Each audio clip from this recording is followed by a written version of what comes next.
I want to go to Romans 1. And I want to read some verses from Romans 1 that we're probably all aware of.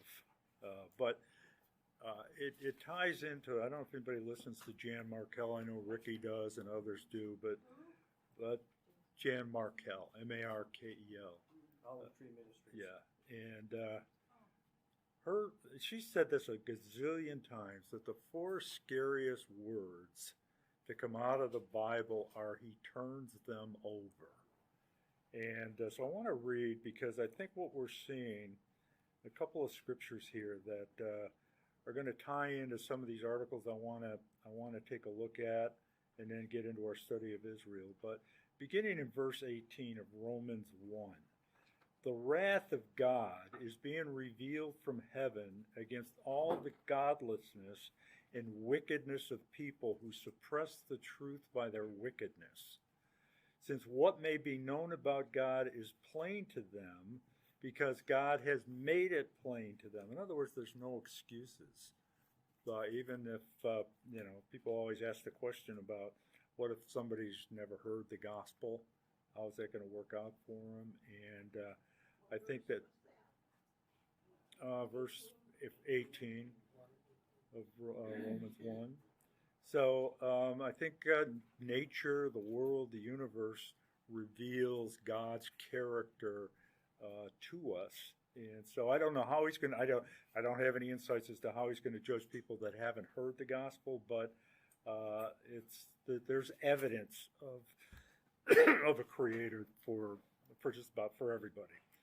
For since the creation of the world, God's invisible qualities, his eternal power and divine nature, have been clearly seen, being understood from what has been made, so that people are without excuse. So that kind of sums that up a little bit. I mean, you can't look at the sun and the moon and the stars and each other and everything else in creation and not at least say, wow, this is pretty darn amazing. For although they knew God, they neither glorified him as God nor gave thanks to him, but their thinking became futile, and their foolish hearts were darkened. And I think that's what we're seeing today, is people's hearts are being darkened, probably like never before, and on a very wide scale. And I think in preparation, the world's being prepared for the coming tribulation, the time of the Antichrist. Although they claimed to be wise, they became fools and exchanged the glory of the immortal God for images made to look like a mortal human being in birds and animals and reptiles. Therefore, God gave them over. And so what that just simply means is that there does come a point in time when God will stop trying to convince and trying to draw people to him, because we have a free will. And he knows people's hearts, and for some, there could come, or there will come, unbelievers. It has nothing to do with believers, obviously, but that gives them over to the sinful desires of their heart, to sexual impurity, for the degrading of their bodies with one another. They exchanged the truth about God for a lie, and worshipped and served created things rather than the Creator, who is forever praised. Amen.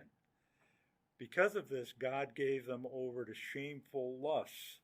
Even their women exchanged natural sexual relations for unnatural ones. And we're seeing that, of course, big time today. In the same way, the men also abandoned natural relations with women and were inflamed with lust for one another. You know, there are people that say that homosexuality is not mentioned in the New Testament. But I think it's pretty clear right here that it is. Men committed shameful acts with other men and received in themselves the due penalty for their error. Furthermore, just as they did not think it worthwhile to retain the knowledge of God, so God gave them over, there it is again, to a depraved mind, so they do what ought not to be done. And so the purpose of the reason for reading this is to, first of all, this part about worshiping the Creator, or worshiping the creation and not the Creator. Worship created things rather than the Creator. That's just taking and turning everything upside down. And one of the things that we're going to see more and more of, and it's very true with this climate change thing, and not that climate's not changing and so forth, but it's getting to the point where people are actually worshiping. They may not believe it, but they're worshiping the created things and not the Creator. They're putting the earth, the world, and all these things before God. And it's true of anything that we put before Him. That anytime we're worshiping created things, whatever those created things might be, and not God, there could come a point in time when those people could be turned over to their own lust. And so that's, I think, a pretty clear warning, and I think we're seeing evidence of that today. So turn from there, let's go to 1 John.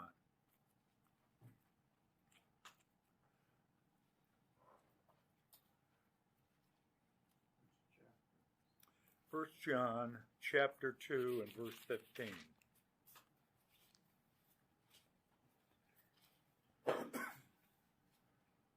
Let's actually start in verse 14. I write to you, dear children, because you know the Father. I write to you, fathers, because you know Him who is from the beginning. I write to you, young men, because you are strong, and the word of God lives lives in you, and you have overcome the evil one. Now, verse 15. 1 John. 1 John. 1 John. 14. Yes. So now, verse 15. Do not love the world or anything in the world. If anyone loves the world, love for the Father is not in them. Now, that's a pretty profound statement. But what it's just simply saying, again, it ties into, I think, Romans 1, where we read, anytime we put something, and people who are unsaved will naturally gravitate toward worshiping or putting things of the world before God. And so it's just a message that, and for us, we keep God first as believers, but the unbelieving world, unbelievers, tend to not to do what is stated here, but to love the world. They put the world first, and so this is just a suggestion, a strong suggestion from the Father, from God, to keep a light touch on the things of the world. And so that's just, I think, another reminder that I came across, and it kind of resonated with me, so I think we're probably pretty well familiar with that. Now let's go to Revelation 17. Now, the verse I'm going to read relates to what's going to happen during the tribulation, but I think the principle in Revelation 17:17 also applies to what we're seeing today. And so this kind of ties into the idea that after a period of time, God knowing the hearts of what are referred to in some translations of people with quote, reprobate minds that have so turned away from Him, that He turns them over. And so those people, the unbelievers, I think are addressed here, even though this is relates to the tribulation period, because it says, "For God has put it into their hearts to accomplish His purpose by agreeing to hand over the beast their royal authority until God's words to the beast their royal authority until God's words are fulfilled." And so what this says is that during the tribulation, God is going to literally, and this ties in 2 Thessalonians, it says that after the rapture of the church, God is going to send strong delusion to those who are left behind. Very strong delusion. Delusion to the point where they will believe the lie. which just simply is another way of saying they'll literally worship, or they'll fall behind the lie that Antichrist has all the answers, and is in fact, as we'll see later on in the middle of the tribulation, is expected to be worshipped as always God. So what it says here is that God is orchestrating events, and for those that are in that condition that we just mentioned, he's literally putting ideas into the hearts and minds of unbelievers to accomplish his purpose, and he does so by them agreeing to certain things. And so when you look around today and you see all the evil that just seems to be coming from the same source, and it's the same objectives, everything today, and I would suggest that most of what we're seeing today with the various issues, some of which we'll talk about in a minute, are contrived. It's demonic. What we're in the midst of probably the most demonic period in the history of mankind. That Satan is literally behind everything, and that God is allowing it to happen, perhaps even putting the thoughts into their mind to bring them all together, which will ultimately lead to this new world order, one world system under the dictatorship, if you will, of the Antichrist. Does that make sense? So I think what we see here is Scripture builds upon Scripture. One of the principles of studying the Bible is that Scripture proves Scripture, prophecy proves prophecy, and what that just simply means is that any idea that comes out of the Bible can be confirmed and expanded upon. The Bible proves the Bible, in other words. So any comments on that or thoughts? Again, I think what we're seeing today, because so much of what we're seeing is so illogical, that it has to be coming from the pits of hell. It really does. We're into a very demonic period. So a couple of things that, specific things I wanted to talk about. And each week we identify a couple of more things that, you just shake your head at, and then you take all these things and bring them together. And that's one of the signs that we're approaching the end of the age. One of the signs is the convergence of so many prophecies, of so many signs.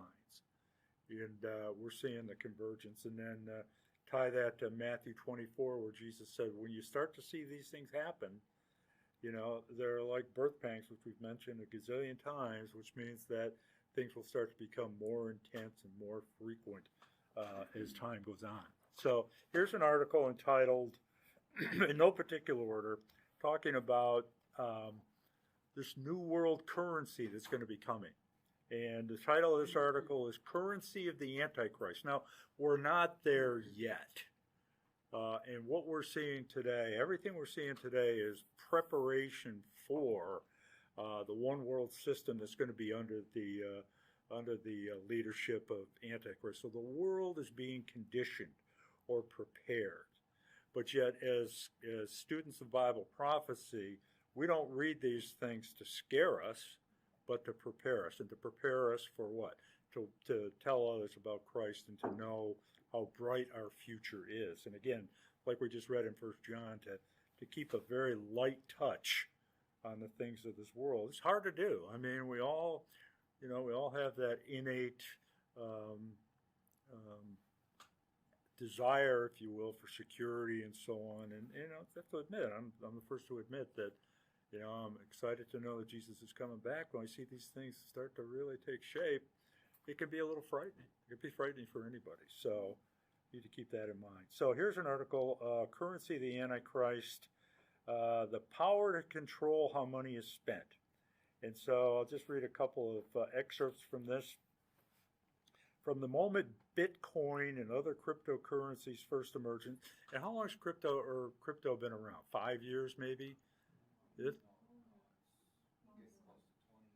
20 years, but really popular and coming into vogue over.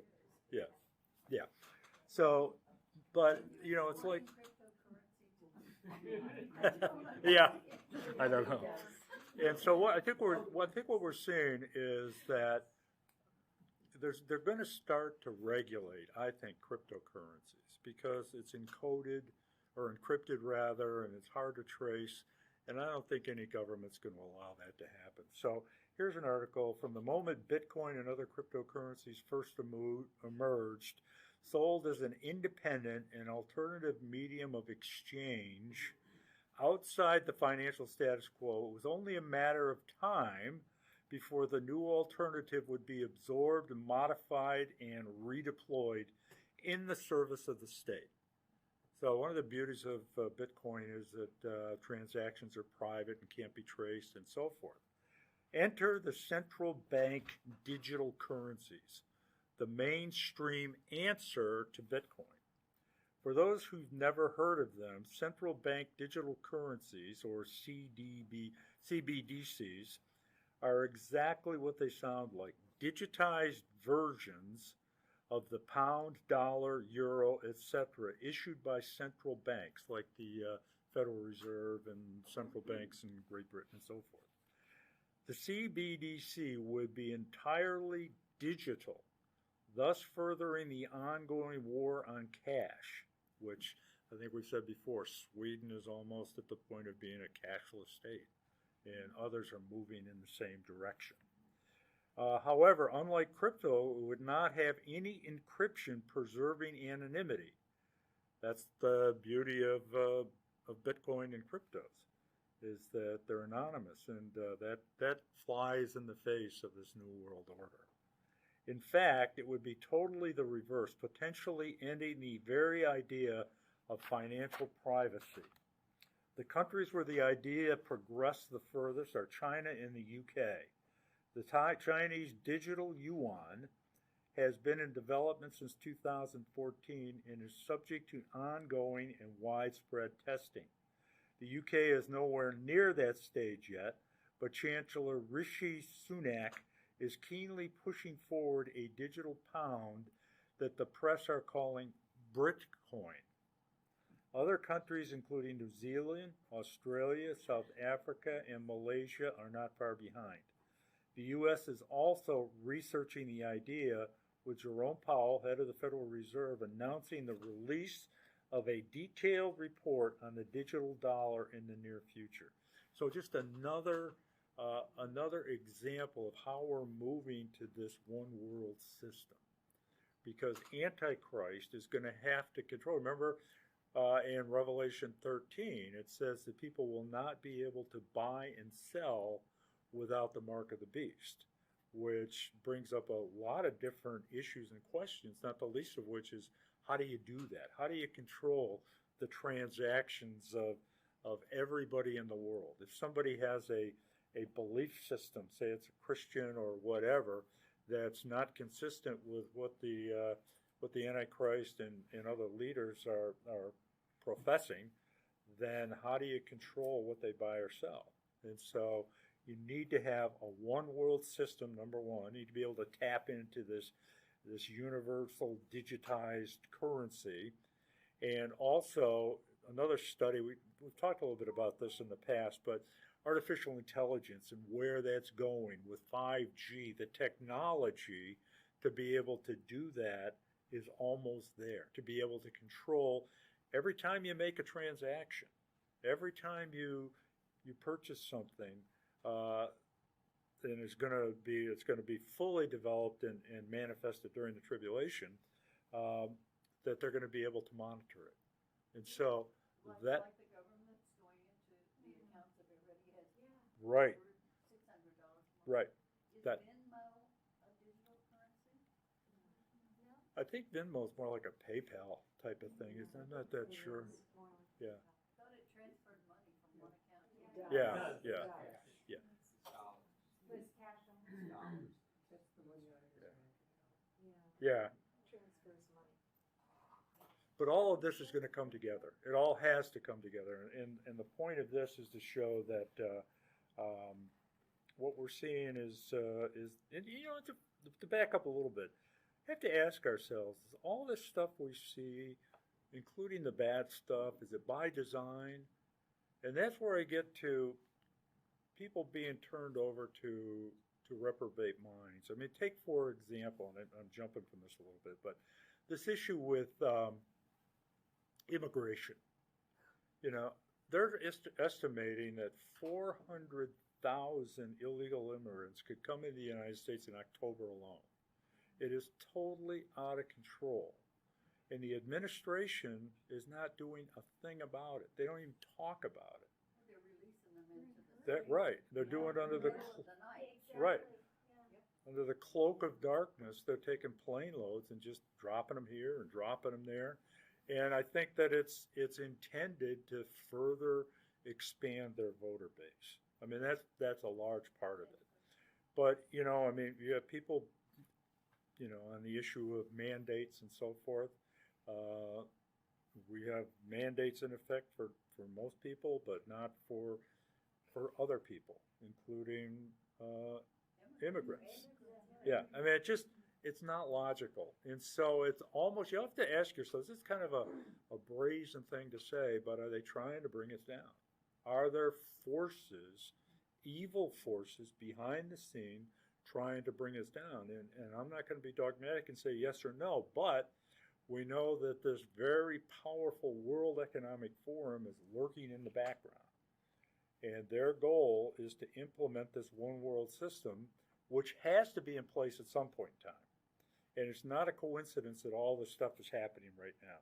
Just saying, you know, that these things are happening. You have to ask yourself. And so you take all of these different things that are going on and you say to yourself, what's behind it? What's, you know, and we talked about this before. Like a lot of people say, well, what's behind the current administration, or what's behind decisions that are being made? And it's probably the dark state, but behind that are definitely evil forces. It's demonic. It's Satan preparing the world because he wants to be worshipped. Remember, you go back to Isaiah 14. He wants to be worshipped as though he's God. And that's going to be the Antichrist's ultimate objective. Antichrist doesn't mean against Christ necessarily, but it means in place of Christ. So he's going to come on the scene. Ultimately, during the last 3.5 years of the tribulation, he is going to be under the total control and influence of Satan. And the expectation is that he's worshipped as though he's the Messiah. And a lot more to talk about that to establish it. So it's amazing that things that are going to happen midway through the tribulation. We know the tribulation is 7 years long, and so midpoint is at least 3.5 years away, plus however long it is between now and when the tribulation starts. And we see all these things happening, which are preparatory to the times that the Bible talks about. You just have to wonder what's going on. Here's a comment. The World Economic Forum has a clear vision for the future where people, quote, and we saw this last week, own nothing and are happy. Combine that with a prolonged war on home ownership, and you can see employers and governments issuing money which can be spent on rent but not a mortgage. We talked about that. Now imagine the nascent Green New Deal. Hard limits on how much money you can spend on petrol, plastic, or meat.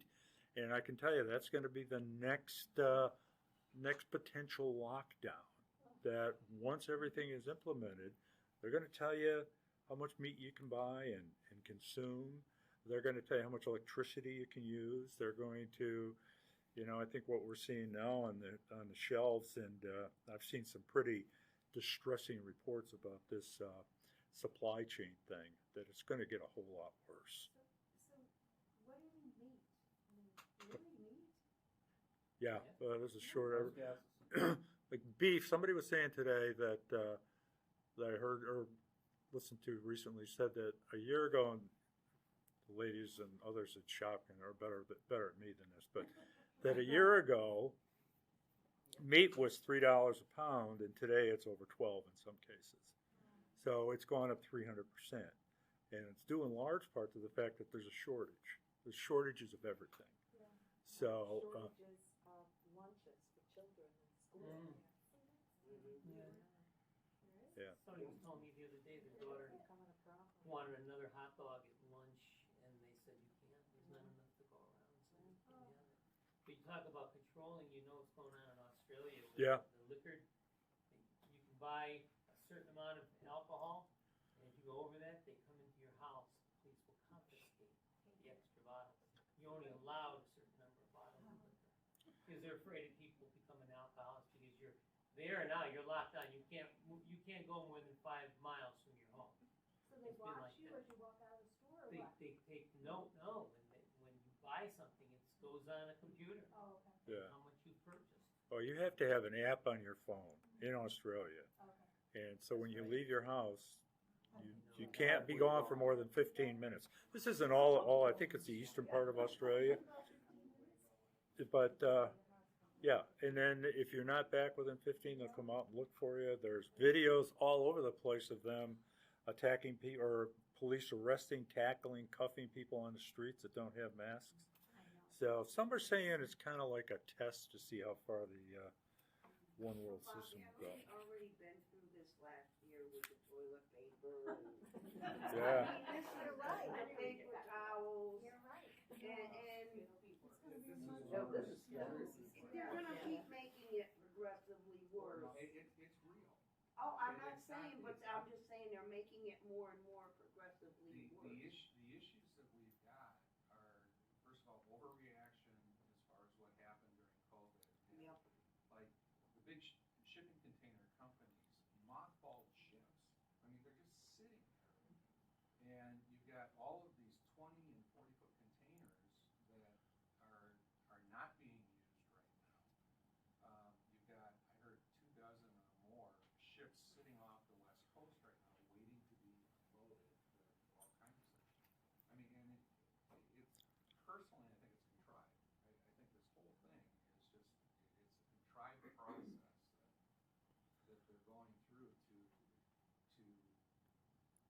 aggravate inflation and to force shortages that are going to start coming along. So get used to it, guys. I mean, this is the new reality, and like Annette just said, we're being Yeah, and trained. that happened a year ago And it's with Yeah. the lockdown, and then the prices started jumping up then. Right. Yeah, We will have such great need that they think that anybody, like any crazy, will come up and need them. But I heard today that the heating expense is gonna be 50%. 50% Yeah. higher. That's what I was going to cover next. Next article. Okay. And there was a question about when did Bitcoin come up. The concept of cryptocurrency was first described in 1998. So the idea of it has been around for 22 years, 21 years, something like that. Proof of concept was published in 2009.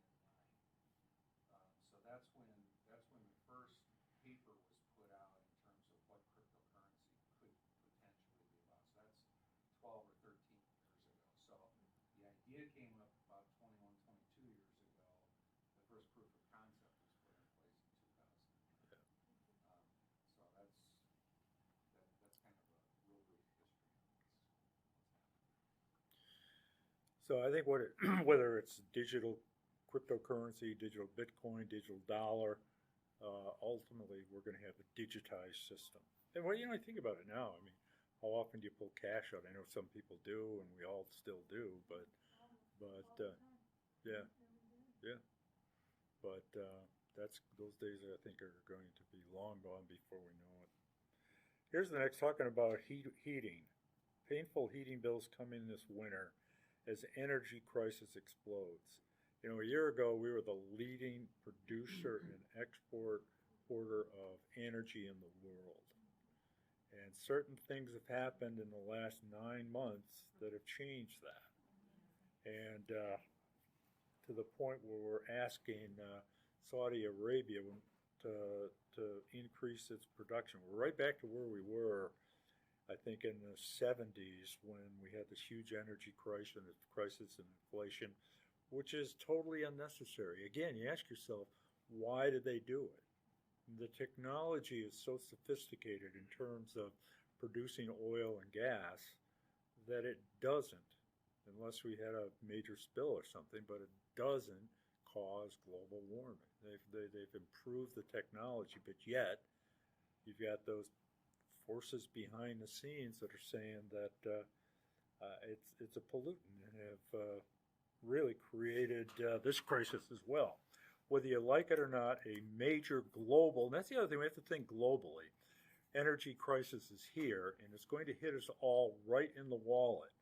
Today, markets for energy are truly global, and that means that price spikes in one part of the planet will inevitably filter everywhere. As energy supplies get tighter and tighter, power bills are going to go higher and higher. In fact, the U.S. government is now warning American citizens to expect heating bills to rise by more than 50% this winter. Needless to say, a lot of families out there simply cannot afford that. The world is entering a new energy crisis, the likes of which hasn't been seen since the 1970s. European and Asian gas prices that are at an all-time high.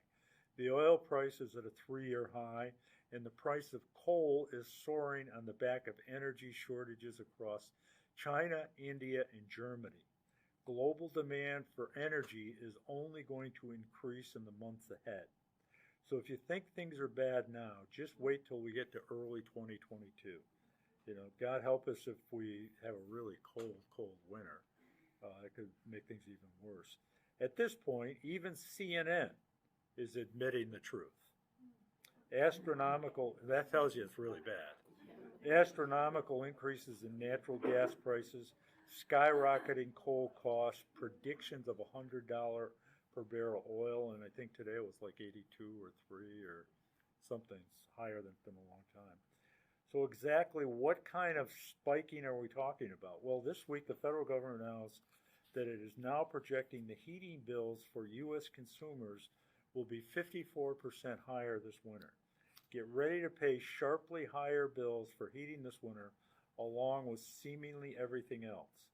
Actually, if heating bills only go up by 54% this winter, this writer thinks that we will be extremely fortunate.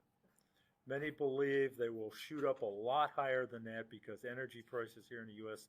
have already been going completely nuts. Natural gas, which I never anticipated a spike in natural gas, for example, has climbed to its highest price since 2014 and is up roughly 90% over the last year. The wholesale price of heating oil, meanwhile, has more than doubled in the last 12 months. In Europe, strong demand and limited supplies have sent natural gas prices up nearly 350% this year. That's pushing some of the natural gas produced in the United States to head for ships bound for other countries, adding upward pressure on domestic prices as well. And that is going to cause widespread financial hardship. And we won't get into that because it's all common sense stuff. We all know that. So just a couple more examples of what's happening. And I think we're running a little late, so let's get into the study. But there's just so much going on. I don't know if you already heard, but there was an earthquake, I think a 5 or a 6 in Greece today that they actually felt in Israel. And so we're seeing an explosion of everything that Jesus said we would see in the Olivet Discourse and other places. So just another sign. And also you probably saw that China has now developed a hypersonic missile, which they're still tweaking. It's not all that accurate yet, but hypersonic means, does anybody know what hypersonic means? That's really fast. And I think it can escape. I don't think it can be detected by radar, if I'm not mistaken. Jim Sackey says not to worry, though we welcome the competition. Yeah. All right. So what I want to do now is shift our attention. Any comments or questions on this? Again, we could spend every week just going over things that are happening in the world that doesn't bode well, I think, in terms of the future, unless you're a believer, unless you're a Christian. And I, for one, people want to know, or often ask the question, would you rather live today during the times we live in today, or would you rather be around during the first century when Jesus was here, or maybe sometime during the Old Testament? I think we live in pretty exciting times today because we see God, we see God, we see God's handprint everywhere. One of the things that I find so exciting about what's going on right now is that when Jesus rode the donkey into Jerusalem, they were clueless. They had no concept of what was happening. Christ cried, if you only knew what day this was. Right. The beauty is, we know what the time and the season is. I mean, the prophecies aren't as precise as that particular event, but we know the times and the seasons, and so we get to sit here with our eyes wide open and sit here and look around at all the stuff that's coming together. Right. And I tell people that I talk to, when they say, what's going on? You eventually get around to Matthew 24, and you say, it's like reading the newspaper. You should read that Yeah. passage. Yeah. It's just like Yeah. reading the newspaper. Right. And, and I tell them, and the first thing it says, don't be fooled. Right. Keep your eyes wide open and question everything, because there are going to be a lot of deceivers that are going to be coming along. So you have to question all the YouTube stuff. You have to question, even if it's people that have got big names and people that you know, you got to question it, because Jesus said, "Don't be fooled," and so you've got to watch that stuff really, really close. But it's exciting because you listen to a Jan Markell or a Jack Hibbs or an Amir Sarfati or any of these guys, and they're sitting there drumming their fingers saying, "It's going to happen. It's going to happen. It's going to happen." They're expecting to be poofed like right now. Right. And I think we can sit here and literally look at this stuff and say, that's not an unreasonable expectation. Right. Is it today? I hope so. Is it tomorrow? Maybe. Is it next week? Is it next month? Is it next year? It's soon. Because Jesus told us that just look for these things. And when you see these things, look up for where your redemption was. Right. So every morning I'm driving into work. Keep your eyes on the road, please. All right, so one of the key subjects related to the return of Jesus Christ is Israel. And I think we've mentioned this before. I think I touched on it briefly last week, that Israel is like the jigsaw puzzle. It's the edge pieces that kind of contains the whole puzzle. It's what defines and is at the center of everything going on. And it has to do with, if we go back to, let's just try to walk through a couple of scriptures, and I think let the Bible speak for itself. But God had to establish a people for himself, a people through whom he could reveal himself to the whole world. And so that's why he decided and chose to create, as we'll see in just a second here, a great nation that he has an everlasting covenant and relationship with. So what led to it? Well, if we go back to Genesis chapter 11, what we find in just the first couple of verses is that humanity, and obviously this was after the flood, this was after the Garden of Eden and so on and so forth. This is very, very early in history. But because of the innate nature of mankind and the influence of Satan, that the world had become totally awash in sin and paganism. And we see that in chapter 11 of Genesis, beginning in verse 1, where it says, the whole world had one language and a common speech. Now, it's interesting today how we're trying to move back to that. We're moving from this one world system that existed then, which was evil because God scattered them and confounded the languages, as we'll see. But now the world's trying to come back to that very concept. As people moved eastward, they found a plain in Shinar and settled there. They said to each other, come, let's make bricks and bake them thoroughly. They used brick instead of stone and tar for mortar. Then they said, "Come, let us build ourselves a city with a tower that reaches to the heavens, so that we may make a name for ourselves.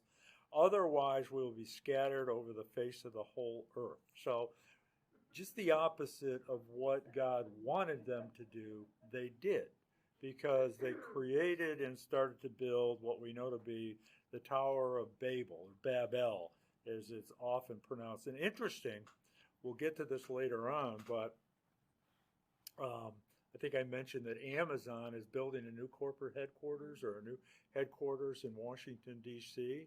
It's going to be fashioned after, you see this common picture or painting that somebody did at one time of what they thought the tower looked like before God collapsed it and so forth. And then also, if you look at some of the emblems and things that signify the European Union, I think it's either on their stamps or their currency, whichever, but it's a picture of the Tower of Babel. So it's already been done. I'd like to make a comment, because you piqued my interest, because if you go to Genesis 10, it begins with, this is the account of Shem, Ham, and Japheth, Noah's sons, and they themselves had sons after the flood. And so within one chapter, we already get to the Tower of Babel, and Right. bam. Yeah, You know, right. It's like, wow, we're going to do this all over again, even though we've got Exactly. had this chance. And that gets to You know, the it's sin nature that we have, Yeah. right? That, you know, if we're under the influence, or unbelievers are under the influence of Satan, they become putty in his hands and will do exactly what was done So here. now we're going to do it again. Right, exactly. Yeah, history repeats It itself, right? didn't work out well any Yeah, time, so we're no, gonna do it three no. more times. Yeah, how's that working out for Same you? with socialism and communism, same thing. That's a lot of times.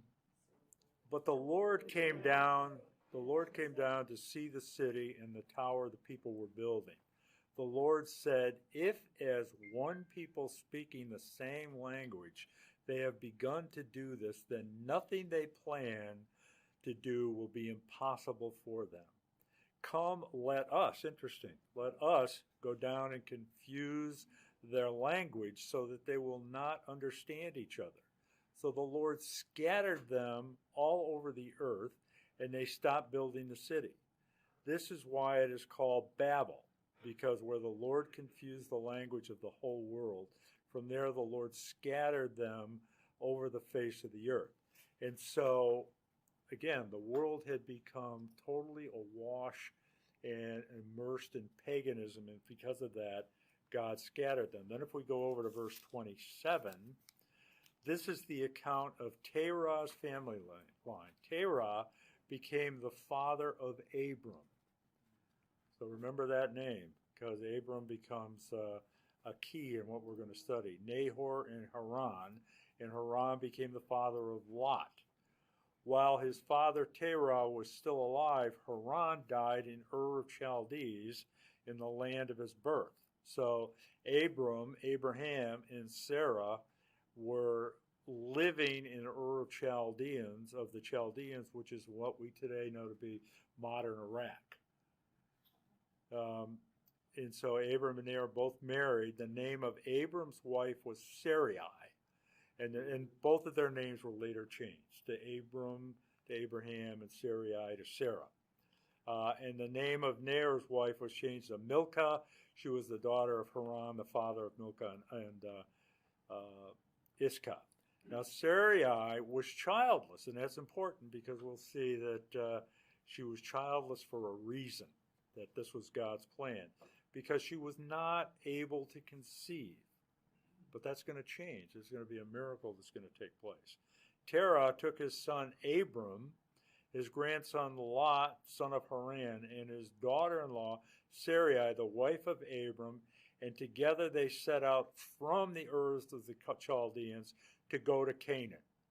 Okay, Canaan is a very significant place that we'll learn a lot more about, and ultimately became the nation of Israel.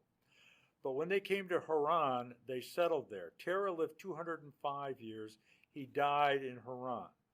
So now we've got Abram and Sarai and Lot, etc., still living in Haran. They've moved from the Ur of the Chaldeans, and here's what happens. This is where God says, I've got to create a people unto myself.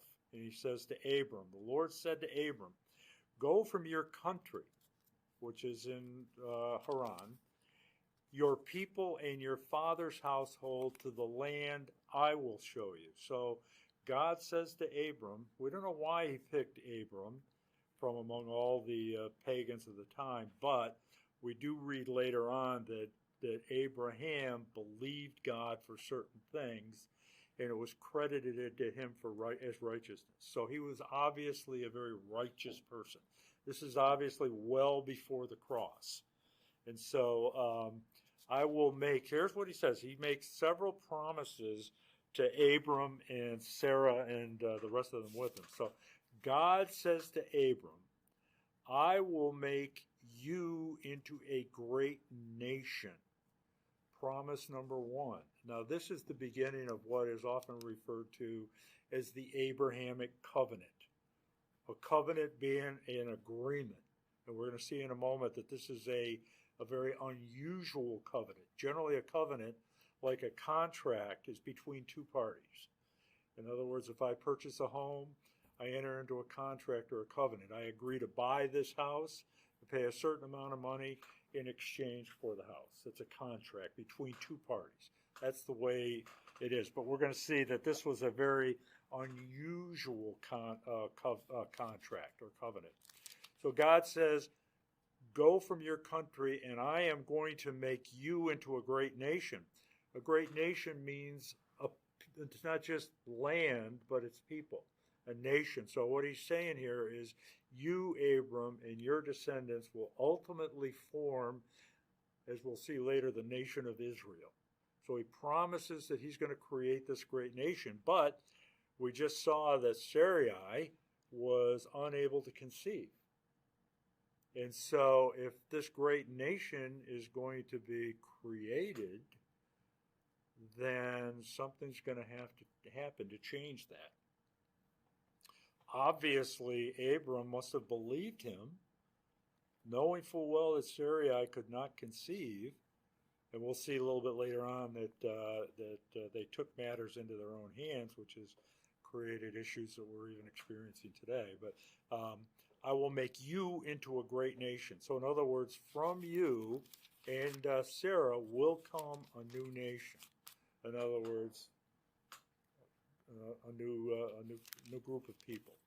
And I will bless you. That's promise number 2. He promises to bless Israel, to bless Abraham personally, which, you think about the fact that he's revered by Muslims and Christians and Jews, and he did make his name great. He is a blessing. It was a blessing. Now, interestingly here, in this next promise, which is part of this covenant, he says, I will bless those who bless you, and whoever curses you, I will curse. Very important. This is as relevant today as it was when this promise was first given. So remember, when he says, I will bless you, he means you and your descendants after you. I will curse you, or curse those. I will bless those who bless you, and whoever curses you, I will curse, referring to Abraham and ultimately his descendants. All right? So what examples do we have? Today we look back and we see that the population or the number of Jews in the world today is, I think it's getting close to like 18 or 19 million. So it's expanded from one man and one woman to 18 or 19 million worldwide today, which fulfills exactly what God said would happen, that he would create this great nation. And there's so much more to it. But he says, I will bless those who bless you. Now, as you look through back in history, there aren't that many nations or people that were blessed as a result of blessing Israel, but there's one in particular. Anybody know what that nation is? It's the United States. We are a country that is our heritage is Christian based, And then when Israel became a nation in 1948, the then President Harry Truman agreed to recognize that Israel deserved to be a nation. In fact, a rabbi from Israel, the chief rabbi in Jerusalem, said to Truman, "It is for this day that you were born." So our president was the first to agree and to accept Israel as a nation. And then over time, we've always, up until maybe now and a few points since then, we've always been a big supporter of Israel. And you look at where the United States has been and what it's accomplished over its history. The most affluent nation, opportunities for everybody, but that's beginning to shift a little bit. And I think it's shifting for two reasons. Number one, we've kicked God out of just about everything. He's out of the schools, he's out of the culture. We even have a group of leftist congressmen that are trying to bring down tremendous penalties. I'll read that at some point in the next couple of weeks against anybody that's a Christian in the United States. So we're getting away from our Christian heritage. And we see that. That's why I think we're seeing all of this stuff happening with all kinds of immorality and other things and hatred and lawlessness and all of these things that are occurring. Just the breakdown, the implosion of the very fiber of this country is happening because we've gotten away from God. The other thing is that we have been a supporter of Israel. And God says right here, I'll bless those who bless you. And I think that if you look back, whether you like the former president or not, it was a very affluent period of time because he was a strong supporter of Israel. Strong supporter. He brought the embassy to Jerusalem, the first president willing to do that. He declared that the Golan Heights belonged to them. He fought against a two-state solution. Now, we have people in office. We have some in the administration that are absolutely anti-Semitic in their views. We have some in Congress that are like that, and they're becoming more vocal. And we're beginning to see that things like building neighborhoods in the West Bank, that this new administration has been telling Bennett, the leader of Israel, that we don't want them building neighborhoods in what we know to be the West Bank. And as we'll see in a moment, I don't think we'll get to it tonight, but next week, that God made a promise to Abraham that the land that he was standing as far north as he could see, far north, far west, far south as he could see, that land belonged to him and his descendants forever. And he was standing in a place called Haran at the time, which is right in the middle of the West Bank. So today we have people all around the world turning against Israel. We have people demanding a two-state solution to this problem if we could just create an independent Palestinian state, which we'll see is never going to happen.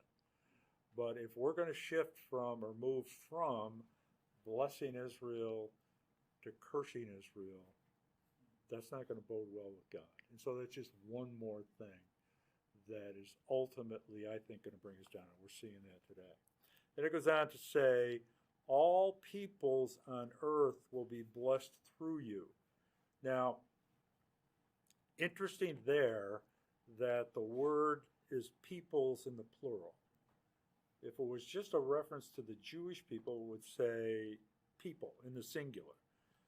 But it's a reference to peoples, which means that all peoples, Jews and Gentiles alike, will ultimately be blessed because of this nation that I am going to create. And so what this is a reference to is ultimately Jesus Christ will come from your seed. In other words, the seed of Abraham, and then Isaac, and then Jacob, and then down to David. Ultimately, Jesus would be born. So he would be born in the lineage of Abraham, Isaac, Jacob, and so forth. And so that's what was meant way back here, for 2,000, 2,500 BC or so, that the world, all peoples on the earth will be blessed through Abraham and Sarai. So an awful lot packed into that. Then if we go down to verse 6, skip ahead a little bit. Abraham traveled through the land as far as the site of the great tree of Moreh in Shechem. At that time, the Canaanites were in the land. What land? Canaan. What did Canaan ultimately become? The nation, the land of Israel. When we talk about Israel, it's the land and the people. So it's not just the land.